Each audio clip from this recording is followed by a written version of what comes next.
మహారాజా రజని, ఈ సంఖ్యలు ఎలాగైనా సరే నువ్వు పగలగొట్టాల్సింది. ఉండండి మహారాజా, పెద్ద రాయి ఏదైనా తెస్తాను. కోపిరి, ఇళ్ళలుగానే పండగ కాలేదు. ఏంటది ఇంకా? ఆ మహారాజు గారు ఎక్కడున్నారో, ఏమయ్యారు, అసలు ఇంతకీ పాతాళచరి ఎక్కడుందో ఏమిటో. ఆ నచ్చగారు చెప్పకుండా ఇసం మింగి గుట్టుకుని సచ్చారు యదవా. ఒరే పైనుంచని చెప్పరా. కోపిరి, ఒక ఆలోచన. ఏంటన్నా? మహారాజును ఈ రాత్రికే పాతాళచరిలో హతమారుస్తున్నామని వీరబాహు తెలియదు. ఇద్దరిని కలిసి ఒకే చోట హతమార్చొచ్చని వాడు వెళ్ళారు. కోట మాటున ఉండి వెనకాల వెళ్ళామంటే వాడే మనల్ని పాతాళచరికి తీసుకెళ్తాడు. ఎలా ఉందంటారు? ఎంత అవమానం! ఆ గోపిగాడు సూదిలా వచ్చి గడ్డపారలా తయారయ్యాడు. మహానసను మట్టు పెట్టాడు. పద్మావతిని విడిపించి తీసుకుపోయాడు. ఇక రాజాను కూడా చేజిక్కించుకున్నాడంటే తరువాతి వంతు మనదే అవుతుంది. వాడెన్ని సాధించినా పాతాళచరను కనుక్కోవడం వాడి అబ్బతరంగా. అయినా సరే వాణ్ణి తొలగించకపోతే అడుగడుగునా మనకు అడ్డు తగులుతూనే ఉంటాడు. ప్రభు, కోటగుమ్మ దగ్గర భటునికి ఎవరో ఇచ్చారట తమకిమ్మని.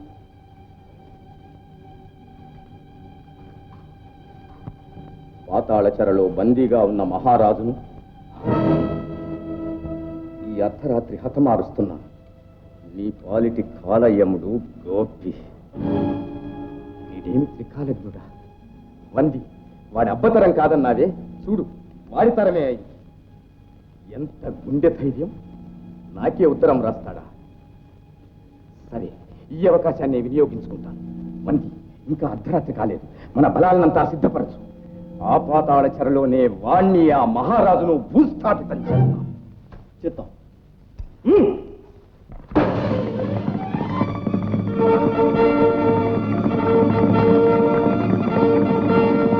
వీరబాబు వాడి అనుచరులు పాతాళ చెరకే బయలుదేరారు. రహస్యంగా వాళ్ళని వెంబడించామంటే మనం అనుకున్నది అనుకున్నట్టు. పద.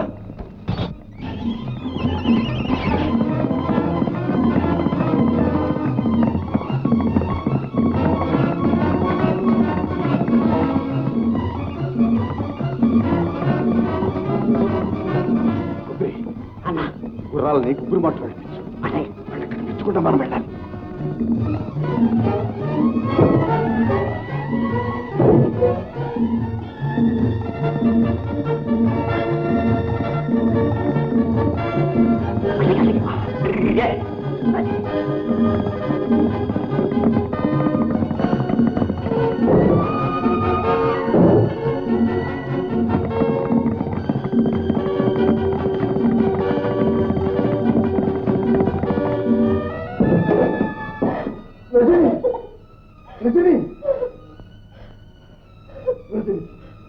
భగవంతుడు కూడా చేయలేని పరిస్థితి ఉంది.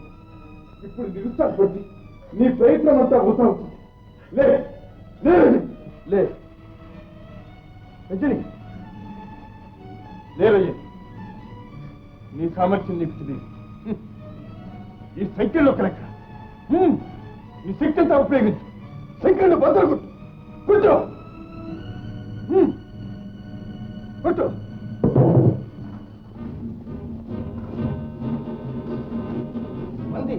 ఏమిటి మొత్తం మందు వచ్చినట్టున్నాడు. ఆ గోపిగాడు మనకన్నా ఉంటే వచ్చినట్టున్నాడు. వెళ్ళి చూడు. గోపి, కాగల కార్యం గంధర్వులు చేశారని ఇదెవళ్ళ పని? అది తెల్డంలే.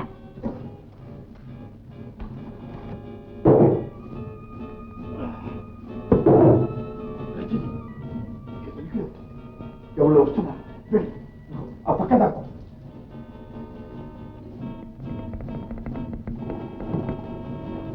ఏడివాడు? ఎవరు? ఏమన్నా? ఎక్కడో తప్పదాగి పడిపోయి ఉంటాడు.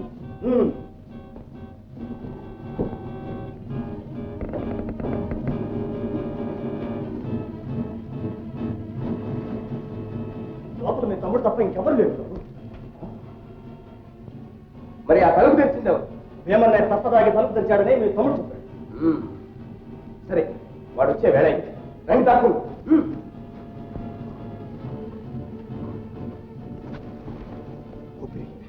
నేను లోపలికి వెళ్తాను. మరో మార్గం లేదు. నా వెనకమాల వాళ్ళు వస్తారు. వాళ్ళ వెనకమాల నువ్వు అంజిగడు రండి.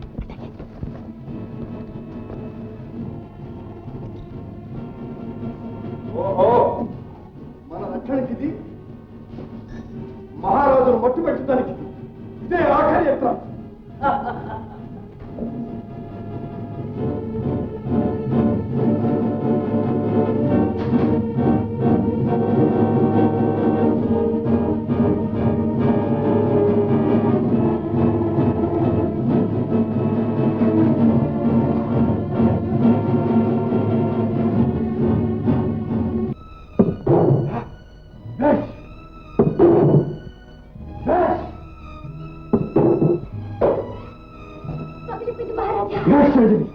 ఇంకొక చెయ్యి వదిలించాలంటే సార్ రెండో చెయ్యి నేనే వదిలించుకోగలను. పర్వాలేదు, డబ్బులకి పర్వాలేదు. కొట్టు రైట్ కొట్టు కొట్టు.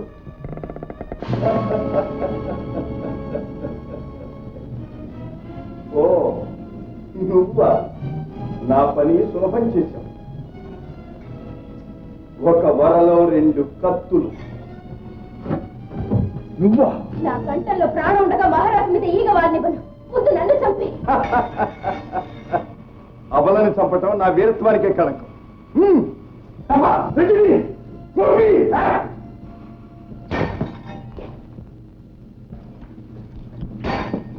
ద్రోహి, తమ్ముడిలా ఆదరించిన నా మీద కత్తి చూస్తావా? సందేహిస్తావే? రా మహారాజా, నిరాయుధుడి మీద కత్తి దుయ్యండి. మీకు అవకాశం ఇస్తున్నాను. నన్ను జయించి సింహాసనానికి మీ అర్హత నిరూపించుకోండి. ఇది ఓ కత్తి. నీవెంతటి విషసర్పానివైనా నీలో కొన్ని మెచ్చుకోదగ్గ గుణాలున్నాయి. సరే, అలాగే కానీ రాజవంశానికి జరిగిన అవమానానికి తగిన ప్రతీకారం సాధిస్తాను. చావు బ్రతుకులు ఈ చీకటి కొట్లో ఎందుకు మహారాజా? బయటే తెలుసుకున్నాం. పదండి. మహారాజా, భయపడకు రజని. చావు 2 సార్లు రాదు. పద.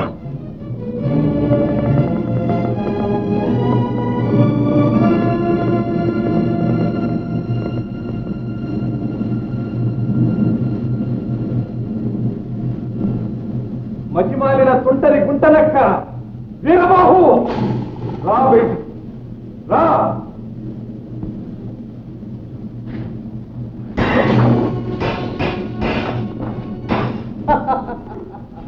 వీరబాహు, 2 వీరసింహాల మధ్య భయంకరమైన కత్తి పోరాటం జరుగుతోంది. పరికించు. రా, రండి, మీరందరూ కూడా రండి. ఆనందించండి.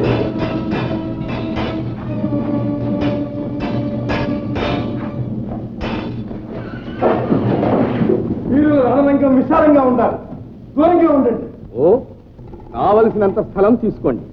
మీలో ఎవరైనా ఒక్కరు మిగిలే వరకు మేము అసలు దగ్గరికే రాములేదు.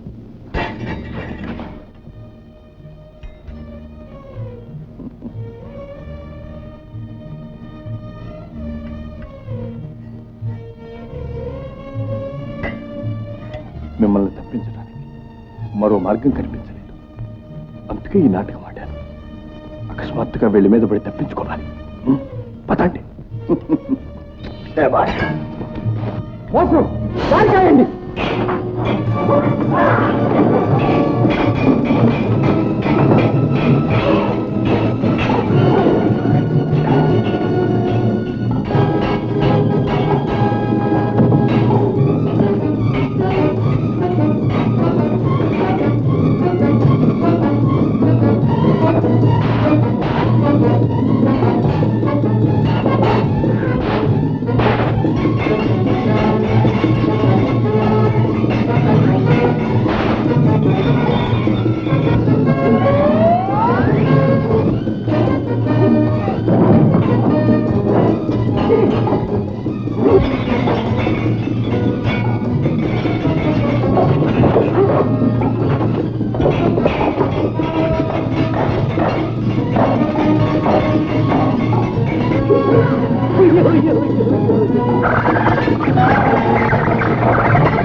మంచి ఎత్తు వేసి మీరు వెళ్ళి ఆ జలపాతపు గోడ పగలగొట్టండి.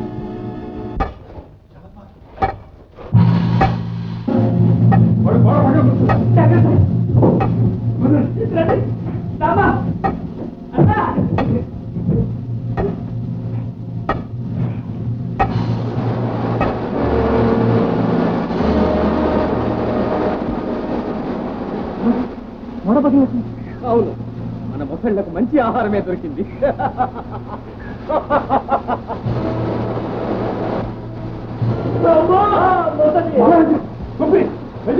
మీరు మహారాజు గారు చూస్తూ తెలుసు.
మహారాజు